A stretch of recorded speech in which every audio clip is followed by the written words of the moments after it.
Welcome to Geared Up from GeekWire.com in Seattle. I'm Todd Bishop. I'm Andrew Edwards. We have got a big show for you coming up this week. Alexa and Cortana are hooking up. Yeah, and you can join in.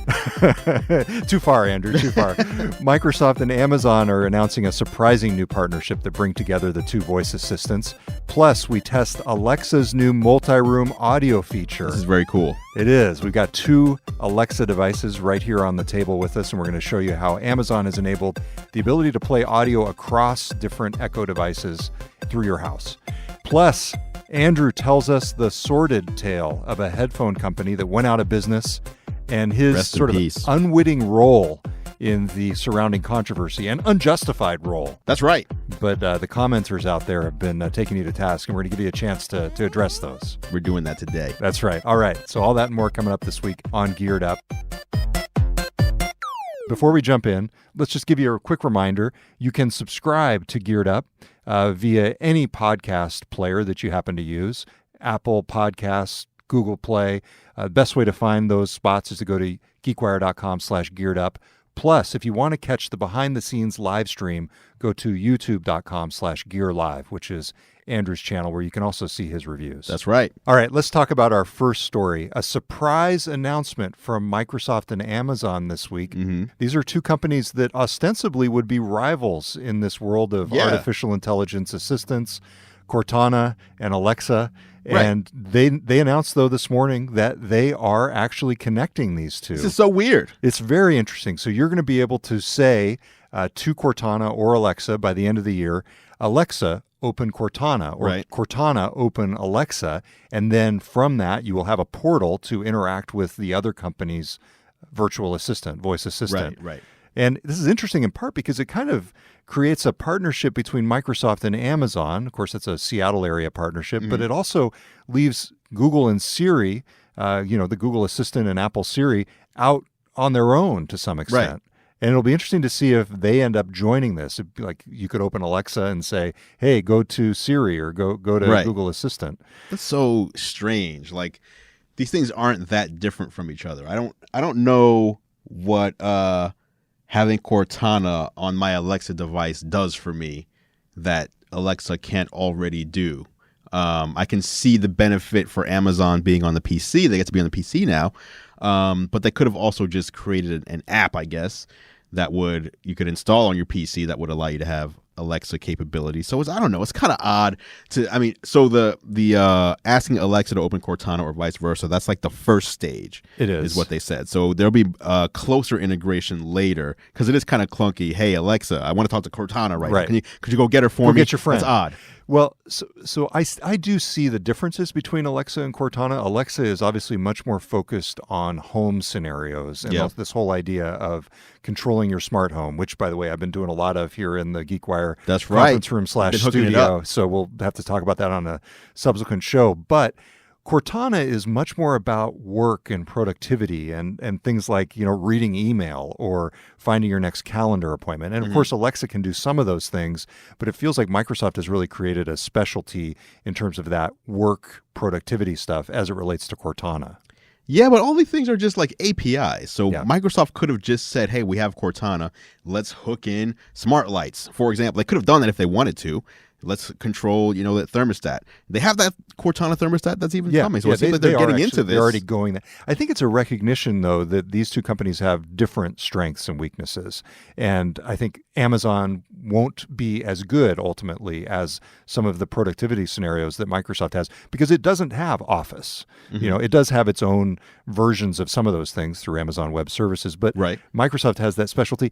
And if you look at the presence of Echo in homes, I mean, it's pretty significant. Absolutely. And then PCs, Microsoft has 500 million active Windows 10 PCs with Cortana built in. I get it. I understand why you're skeptical, though. I think there is certainly an element of public relations to this. Yeah. It's not so much skepticism as it is just the initial clunkiness of asking one to go get the other. Like I like being like agnostic about things. I'd much rather be able to have a device where I can just talk to any smart assistant. In fact, Sonos is going to be announcing their next big connected speaker, And the big thing about it is that you're supposed to be able to use any voice assistant that you'd like. Obviously, the company that owns that voice assistant has to give the okay. So if they want Siri on there, Apple has to give their blessing, and Cortana and Google, etc. So, if you buy this Sonos device, ideally you'd be able to ask any assistant for anything and have one, just have one device. So I like that. So you've been trying out a bunch of these, and obviously you were sort of immersed in the world of Bixby last week with the Samsung Galaxy Note 8 release. You've got Cortana, you've got Siri, Alexa, Google Assistant. Is there one that's your favorite so far? Probably Alexa, just because Alexa is like everywhere and it's in pretty much everything. Like all of the, so I also use Apple HomeKit a lot, so I can control things with Siri. But anything that I have, I don't know that I can think of anything that I have that's controllable by Siri that isn't also controllable by Alexa. So like Alexa is like the default, and then they'll add other stuff on top of it. So it's kind of like how app makers make apps for iPhone first and then they go to Android. Right. Often. Some folks will go Android first, but the more common scenario you see is iOS. So you're saying they're going to Alexa first and then... Yeah, or it's not even Alexa first so much as it's like, here's a new device that we're releasing. It's a thermostat that you can control with Siri. By the way, Alexa's also built in. Oh, I gotcha. So Alexa's just like the default. It's just there. So, when you look at it that way, and you can do so much more with it with the different Amazon devices. You can have the video calls, depending on what device you have. You can have it tell you how you're dressed. Are you dressed well? Do you need to pick up a scarf or something to complete your look? So Amazon's doing, more with Alexa than it seems, at least as of today, than it seems that all the others are doing. Other ones seem like they're more informational, while Alexa is like another level. More functional, more utility. Well, it was interesting. This actually started, we're talking about it from a public relations standpoint. Obviously, these two companies are kind of making a splash with this news today, but it actually started with a conversation between Jeff Bezos and Satya Nadella, the CEOs of Amazon and Microsoft. What? Wow. Yeah, and they actually talked at Microsoft's CEO Summit back in 2016. Bezos floated the idea. Satya Nadella from Microsoft was open to it. And you know what Bezos did in true Amazon fashion? He followed up with a draft press release envisioning what it would be like when they launched it, which is the Amazon tradition. Right. So Jeff Bezos sent Satya Nadella a press release. It may have been their people, but that was the gist. And today they ended up actually basically releasing a new version of that press release to get it out there. That's the biggest product from these two companies so far. I don't know. The other thing I was thinking about was, gosh, is this like the first entree to some kind of really significant partnership between Amazon and Microsoft?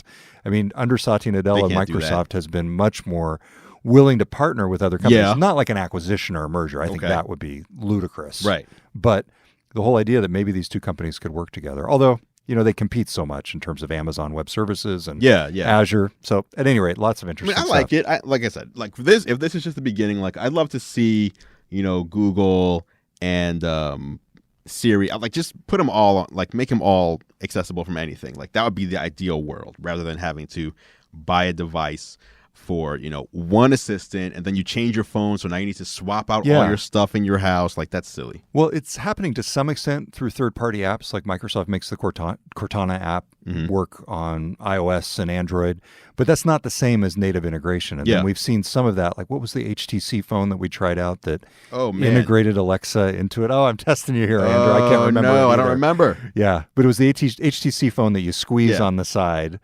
And it's U11. U11. Hey, good job pulling that one out of the memory banks. So it seems like it needs to be natively integrated, not just through an app that you invoke. It needs to be right there. Right. Okay. Hey, in this final minute here that we have in this segment, any last minute or subsequent thoughts now on the Samsung Galaxy Note 8? Things that struck you as you were flying back from New York, maybe after we talked? No, it's a great device. Like I think what struck me most is the price. Like these phones are getting to be very expensive. It's not the first one that we're going to see at this price. Right. Apple's about to announce the iPhone 8 series of phones, which the flagship version is going to probably start at $1,000. The Note 8 starts at about $930. These are expensive devices. These are expensive devices, and that's the big thing that's hitting me now. Is it used to be like good phones are, inexpensive phones were getting really good, and really good phones were getting inexpensive, and now we're seeing a switch to where the great phones, the luxury phones, top of the line phones. Super phones are getting those high price tags. But the technology in there kind of warrants that. So it's not like they're just charging more money for no reason. There is a big leap happening in the miniaturization of some of this really good tech. So we're going to find the next puzzle piece on September 12th. That's for when the next iPhone. That's right. Are you going to be in Cupertino for that? Maybe. Okay. Maybe. We'll see. All right. We'll see. I have some feelers out. Okay, good deal. All right, we are talking about Alexa, Microsoft, Amazon, and coming up next, we are going to be doing a hands-on with Alexa's latest trick, all right, multi-room audio. Stick around for that. You're listening to Geared Up on GeekWire, and we'll be right back. All right, welcome back to Geared Up from GeekWire.com in Seattle. I'm Todd Bishop. I'm here with Andrew Edwards of Gear Live. That's right. It's great to have you here in the studio, Andrew. We are talking about Amazon Alexa this week. Mm-hmm. Alexa has some new features, and I just activated her behind you, so we're about to hear from her. The feature that Amazon announced this week was multi-room audio. That's cool. So the idea that you can have an Alexa in one room, or I should say an Echo device in one room, right, and another Echo device in another. That's how they're starting out. So we have here, in fact, an Echo Show and an original Echo in the same room, which is causing some issues because they're both hearing the commands. Right. But the whole idea is you can essentially create a group of Echo devices. You said that's how they're starting out. Is it only one? Like, is it only two? No, you can do multiple ones. All right, so if you have Echo devices across the house, exactly, you can play the same. Can you group like two of them to play one thing and then three of them to play something else? Or is it currently just one group? I think you could do that if you set up multiple groups. Okay. So you could say Group A and Group B and say, Alexa, play X on Group A. Okay. But I don't think she could simultaneously play another song on Group B. But if you wanted to do it, concurrent or successively, like first go to these speakers, next go to these speakers. It's much like if you've set up a smart home with Alexa, you can create groups of lights or groups of plugs. It's very much similar to that. Okay. So let's try it here. We've been testing it out sort of on the break here. We'll see. Okay, so let's try it.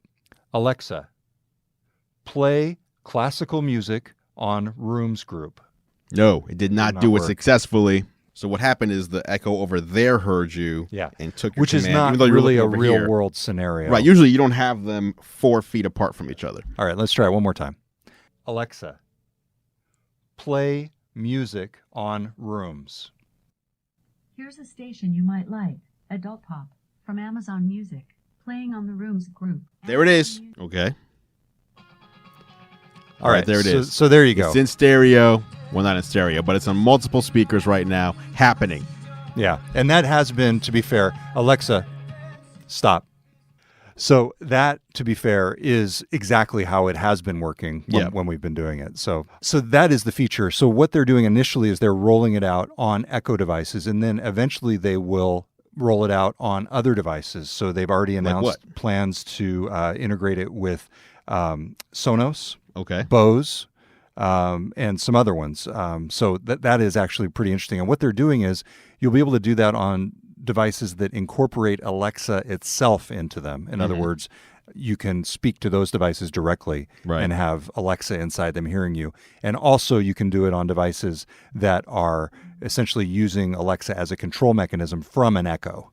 So you can do it a variety of different ways eventually. Okay. So interesting. So they called out Sonos, which does not have a current speaker that supports Alexa input. But the big rumor is that in a few weeks they're going to be announcing one, like I said earlier, that basically can use any allowed voice assistant. So that might be a little bit of a spoiler right there. Yeah, absolutely. New Sonos dropping soon. In fact, Antoine LeBlanc, the former Microsoft executive who's now the Sonos vice president of software, he said, Alexa set the standard for voice in smart homes, so working with Amazon to bring voice control to Sonos for the first time was an obvious choice. That was his statement with this. All right. So that would suggest that these folks are working pretty closely together, as you're saying. I like that. So as you're looking at the broad landscape for music, do you really see a role for voice assistants in this? Because, I mean, it's just as easy to pull up your phone. How much are people going to be talking to their speakers? No, it's not just as easy to pull up your phone. I think it is easier to speak and say, play such and such,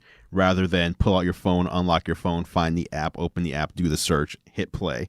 So it is easier to just speak out into the world and have it go.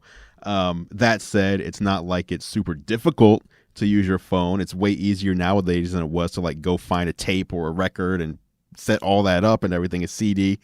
So, but no, I think people are expecting, we're in this world now where we're expecting to be able to do things with our voice with pretty much no effort for anything. Yeah. So unlock my door. When I come home, when you sense me at the front door, unlock my front door, turn the lights on, and have the music playing that I like to have playing while I'm making dinner or whatever, just automatically. So this is just part of that, I think. Well, that's even beyond voice. That's sensors. Right, that's sensor. AI knowing what you like, Yes. when you want and it. we can do that. We can already do that now. Yeah. But the voice part is just, you walk in, your hands are full of groceries. Hey, change the song. Play this, play that.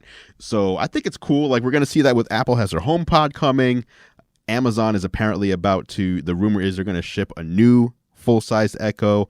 I don't know if you saw, but like the current Echo was like out of stock. So that never happens. Yeah. So are they about to imminently announce something to replace it? Again, the Sonos thing.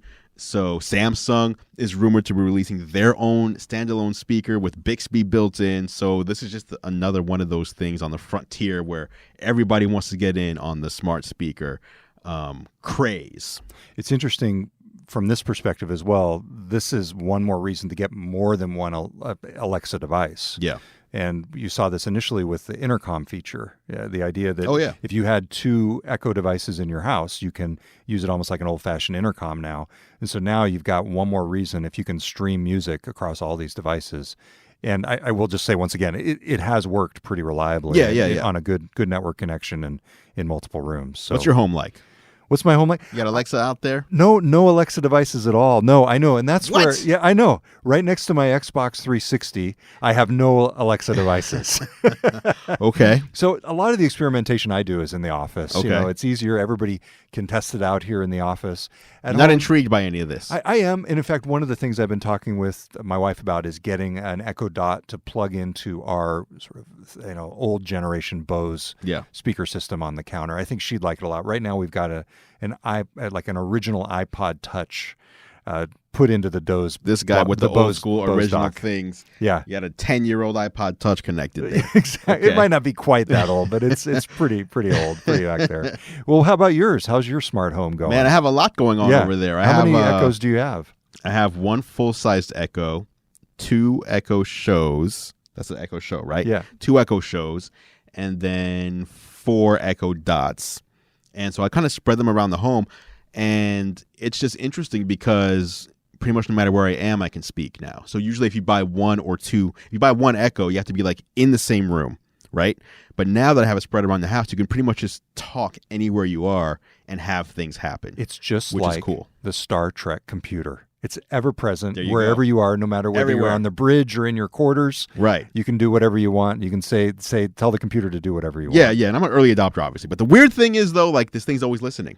Is that weird? It's always listening to what's happening in my home? Theoretically, I it's don't know. only listening for the wake word, right? That's what Amazon would tell you. Now, there's a lot of skepticism about whether that's actually true. I don't know. Well, this multi-room audio feature would seem to be built for you, right?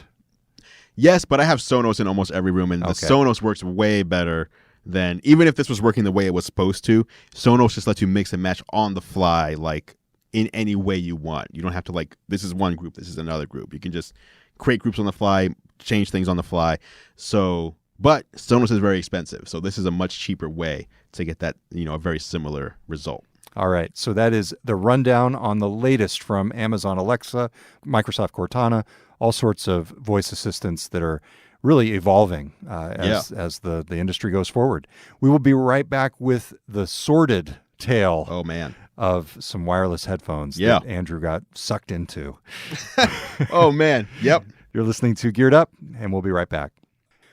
All right, welcome back to Geared Up. I've been looking forward to this segment. It's Todd Bishop. You looking forward to this one? Yes.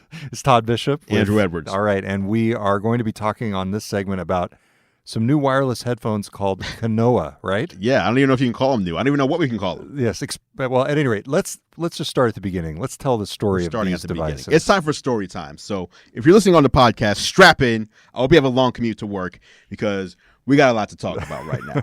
So, I go to CES every year, right? Every year, CES, interview companies, you go to the booth, etc., right? no big deal. Not strange to go to a booth and talk to a company. Would you agree? Yes. You've been there? Yes. All right. So, in fact, strange not to go to exactly. a booth and That's talk the whole to a reason company. you're there, Yes. right? You go there to talk to companies. Yeah. So it's not out of the ordinary for me to see a company showing off their new headphones, because at CES, a very large portion of the companies are launching new headphones or new iPhone cases or new messenger bags to carry your laptop. Like it's like, what's the difference? They're all pretty much similar. But this one stood out to me. This was CES 2015. Kanoa Kanoa, with 2 a years K. ago. Kanoa with a K, because their earbuds were truly wireless. So here's the thing, what they mean by true wireless. This right here is a pair of Beats X. I'm holding up a pair of Beats X headphones, and these are 2 earbuds that go into your ear they don't connect to your device by wire, but they are connected to each other by a wire. Right. So they connect to Bluetooth. So they're not truly wireless because they connect to each other. So what the guy from Kanoa said, the founder Sival, is this isn't wireless, this is one wireless. So they're making truly wireless earbuds. He tells me they're going to be shipping in a few months from CES 2015. Gives me a first look at them, interview's probably 5 minutes, never see the guy again, right? Okay, no big deal. So far, would you say, as a journalist attending CES, speaking to a company for a few minutes about their upcoming headphone line, that I have now implicated myself as part of their business plan going forward? Well, no more than anybody else covering any other company and their product. Right. So you wouldn't say that by me sharing their message to my audience, I am now complicit in any business Absolutely dealings not. And of this company. Apart from that, I know from working with you for years now that you're a straight shooter. If something sucks, you'll say so. Appreciate that. So okay. Yeah. Now, fast forward, because this was CES 2015. Yes. Truly wireless earbuds did not exist yet on the market. Now, we're fast forwarding to about 2 weeks ago. Oh, wow. Landscape has changed, right? Oh, yeah. 2 years have gone by. 2.5 years. A year and a half has gone by. Apple now sells a product called AirPods that is so hard to get that even though they've been out for roughly 9 months, if you order them today, there's still a 2 to 3 week backlog. Wow. I didn't know that. Okay. Yeah. And that 2 to 3 week backlog has only improved in the past couple of weeks. A month ago, so 7 months after the launch of AirPods, it was still a 1 month backlog. So these are very popular. Apple also has the Beats X, of course. If you don't want, completely wireless, you want something that's more substantial or whatever, Beats X. So these are all Bluetooth headphones. But Kanoa contacts me and they say, hey, you interviewed us a year and a half ago at CES. We really appreciated that. And we're ready to ship our headphones finally. And the first thought that I had was, wow, they didn't ship these yet? Okay, well, send them over. I'll take a look. This is pretty exciting. Exciting because... Common practice, by the way. You get a review unit as a loaner. Right. And no, they were actually shipping them over. Just here you go. Yeah. So usually what I do is either I get a review unit as a loaner, or if they ship it over and don't want it back, I'll then turn that around into a giveaway. Right. Give it to your listeners, your audience, I'll your readers. do some sort of giveaway viewers. Promotion on Twitter or YouTube, and then someone will win the thing. So Nice. This is it right here. Yes. You seem very excited. I do. But I want to tell you what happened. They call me up. We have sent out 6 of these. We're ready to ramp up production. So 6 of them, supposedly, I don't know if it's true or not, got sent out to backers. So, and I want to rephrase that. Not the word backers is misleading. Because Kanoa started selling these at CES 2015, I think even a couple months earlier, as pre-orders. So to make it clear, on Kickstarter or on Indiegogo, you're familiar with these, right? People can put their projects up there, and then you can back these projects with money in the hopes that enough money gets raised to create whatever the product is, and then you would end up with one of these products, right? Of course. So that is crowdfunding. What Kanoa did instead, they didn't use Kickstarter. They didn't use Indiegogo. They used their own website, and instead of using the crowdfunding terminology, they were selling pre-orders. So the implication is not hopefully we can make these, but we're making them and you're buying a pair. right? You're just buying it well in advance. Exactly. So when Apple said we're pre-ordering the iPhone 8, pre-orders go live on Friday or whatever, they're not saying hopefully we get enough money to make these. They're saying we're making these and you are buying one in advance. So you're basically getting in line with your money. So everybody who pre-ordered expected to get a pair. So I get this pair on a Wednesday. I think it was 2 Wednesdays ago. I have to leave town to go to New York on Thursday. So I get the pair and I'm like, you know what? Let me, shoot some video. I'll do the unboxing and I'll do the voiceover and then I'll take the footage with me and I'll edit it on the go, right? Now, between the time that I leave for New York for the WWE integration that I'm doing and me publishing, someone else got a pair. He actually got them before me. He goes by the name iTweaks on YouTube, and his name is Cody, and he publishes a scathing review of these right here. He says they don't work. He can't get them to connect to his phone. When he does get them to finally connect, if he has his phone in his back pocket, it cuts out. What else? When he tried to sync it to his phone, it would show up like 4 times in the list, so we didn't know which one to pick. Why is it showing up 4 times in the first place? That shouldn't happen.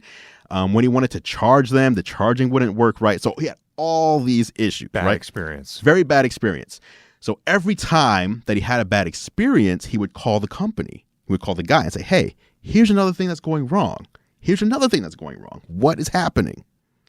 And eventually they say to him, listen, we're working on these problems. If you just give us a positive review, we'll pay you $500. Okay. Bam. That is called a bribe. Yes. Is it called a bribe? I don't know what. Maybe bribe. Pay for play. It's not how journalism is actually supposed to work. Right. And again, this guy doesn't claim to be a journalist, but it's not even how upfront reviews are supposed exactly. to work. It's just not. That's not how it goes. Like you send me something, Yeah. I say what I think. So my policy is if a company sends me something, as soon as I get it, I go radio silent. I don't contact them. So he actually gave them multiple chances. Like, why is this not working? Why is this not working? The only time I contact a company is if I think it might be defective to allow them to replace it to get a fair review. That's it. I don't have discussions back and forth. Why doesn't this work right? Like, I want to be able, I can figure it out. And if I can't figure it out, I'll say that. That's their problem. Yeah, it's their problem. Now, I don't know about this video.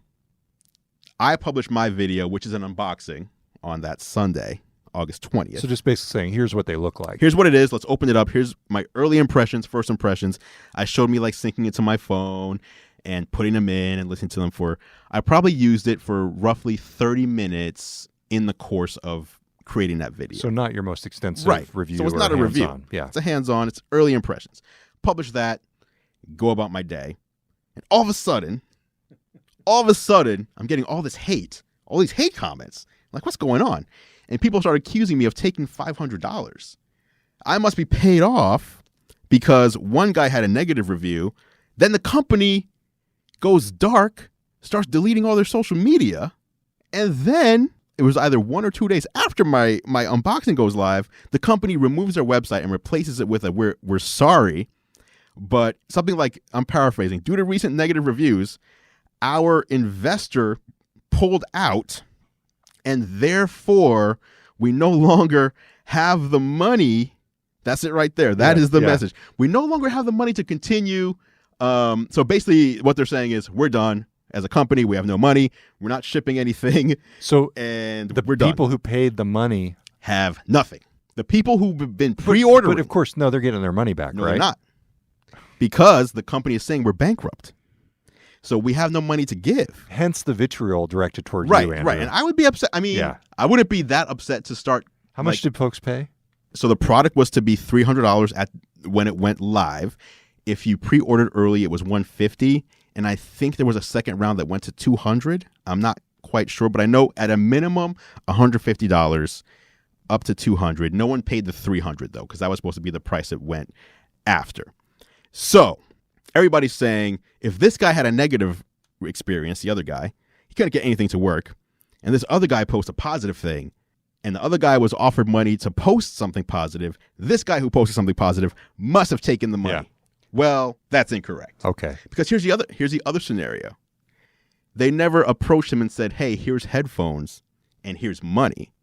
They said, here's headphones, and then he kept calling them, talking about the negative issues to the point where they then said, hey, listen, we're working on all this. If you could do a positive review, we'll give you this money. Yeah, which was horrible. Right. So I have them here, and apparently this might be the craziest part of all.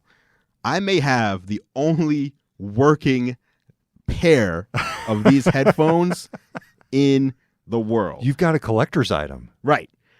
Yeah. I want you to try these, and here's why. Okay. I was thinking of doing a review, and I was like, why should I do a review of something no one can get? That seems weird, and like I'm almost like mocking people. Yeah. But I also want to answer the people who are saying these must not work. The only reason I'm saying they do is because I must have gotten paid. All right. So, are you willing to try these? Yes. Truly wireless earbuds. Okay, I'm going to open these up. Let me get my phone right here. Okay. I'm gonna have you confirm things, okay, as I do it. Hey, we gotta do it. We gotta show people every step of the way. All right, I'm gonna open these up. As you said, the case is a little difficult to open. Yes. So the first thing, this is the one thing I didn't like about them. You take them out of the case. You have to click them on, right? But they don't really click. They just like kind of mush in. Yeah. Okay. So that was the first. Satisfying. Yeah, no satisfying click. So that was the first thing where I was like, that's weird. Now these have been in my ear. Okay. You know. So here, this is a left one. Put that in your left ear. It feels like, you know what these remind me of? You know Uhura from Star Trek? Yes. Yes. No, not like that. This is in your left ear. It should go in like this. It should be that is coming out there. Like this? Let me see. Yes. Okay. Right ear.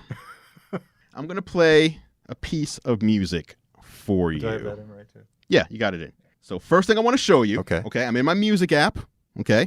Yep. I'm gonna tap here on the sources. What does it say for sources? Kanoa is the source. Well, what are the two sources you see? iPhone and Kanoa. Do you see Kanoa more than once on the screen? No. Okay. So one of the things in the other guy's review. You're getting an incoming call. No, I'm getting a phone call. Oh, wait. Here. Can I answer this on here? No, I don't know who this is. I'm hearing the ring. I'm going to decline them. Oh, so you heard the ring? I heard the ring. Okay, so the fact that you heard the ring from the phone call would imply that they worked. Is that correct? Yes. Okay. So you see iPhone and you see Kanoa, right? iPhone and one Kanoa, not four. Yeah. So now I've chosen Kanoa as the source. I'm going to go ahead and hit play. Hopefully this isn't too loud for you. Music should be playing. Do you hear music? Ooh, a little Jay-Z. It is Jay-Z. Nice. Do you hear music in both ears? You know, I'm going to make you suffer through me dancing. This guy. We're trying to silence the critics, and he's over here dancing. Here, turn it up. Okay, I'm going to turn it up. I'm going to change the music to something else. Do you know what song he likes? I really like Cake. I'm not playing Cake. I'm playing something that you don't know so that you can confirm. I really like country music. I'm not playing that. That's not going to my Apple Music history. All right, I'm just going to play a little. Not even like Blake Shelton? Come on. Yeah, I got something. I got something Snoop, right here. Little Snoop. Get out of here. Get out of here. Here we go. This is probably someone you know. Okay, here we go. People on the podcast are totally missing my dancing. Okay, I changed the music. Is this? Oh my God. Do you know who that is? Is this Taylor Swift? Yes, it is. Woo! All right. Now, just to confirm. My daughter's going to be so proud of me. Just to confirm, I changed the music to Taylor Swift. I didn't tell him who the artist was going to be. I held it up to the camera, and he recognized it was Taylor Swift, which means the headphones are working fine. Would you say they work fine? They work fine. They're not the best quality headphones I've ever heard. But they work fine, right? They you work hear fine. in both ears? Yeah. So it's great. If you listened to these for 30 minutes and they worked fine like this, would you say that the headphones work fine? Yes. Would someone need to pay you $500 to say that they work fine? No. No, and if they because tried they work to, fine. I would tell them no. Let me try something else. I'm going to try something else. So, by the way, I feel really bad for the people who plopped down the money on it. Oh, absolutely. Absolutely. Because first off, they probably did pay too much. Was it $300 you said? No. So they paid $150. Okay. Even at that. But you have to remember, this was before AirPods were even a thing. Right. This was these were like one of the first ones. This would have been like people like, what are you doing? Like, right. Why are you doing the Lieutenant Uhura thing? So do me a favor. So this is my phone. Yes. Stand up and put this in your back pocket. Just tell me, can you hear? Yes. All right. I don't know what else to say. Like, the headphones that I have work fine. All right. The one other feature. Don't sit on my phone. The last thing I want to try is Kanoa has a companion app. So if I launch that app, one of the main features is that you're supposed to be able to block out the outside. I'm sorry. Are you still talking? Oh, see? See? Look at this guy. Now, tell me if anything weird happens to your sound. Okay. Okay. So right now I have audio augmentation. That's the feature that lets you add in or remove outside noise. Okay. So I'm going to turn it completely off. Does it sound any different? It got a little louder, it feels like. Okay. And then if I turn it all the way on, 80%. Yeah, something like kind of... It just changes. It's like it did a the way little things environmental sound. thing. It felt like that changed the tone a little. Oh, Okay. yeah. Did it just go out on the left ear? I don't know. You tell me. I think it did. Yeah. Okay. Oh, now it's back. Now it's back. Okay. So it's external noise or not? That's right. Is it? Because I'm having a hard time hearing you. Okay. What? I'm turning it off now. Now it's off. Did you at any point get a bunch of static in your ear? No, it cut out for a minute. It cut out for a second, but you never got static. No. So that's the other thing, is that the other reviewer said when he used that feature, Sounds like he had a he got really static. screwed up He had a terrible pair of headphones. Absolutely. But You did not. I did not. Which is the point. So if I don't have a bad pair of headphones, why should I say that I got a bad pair of headphones? They work fine. All right. Well, verdict. You're good. Case closed. And to be clear, Andrew, you did not receive any money. No, not at all. Yeah. I didn't receive I it. do think you have something especially valuable here on your hands. I though. think What so, are you going to too. do with this? I'm just going to hold on to them. Like, so the thing with this is, typically this would be a giveaway. Yeah. I would give these away.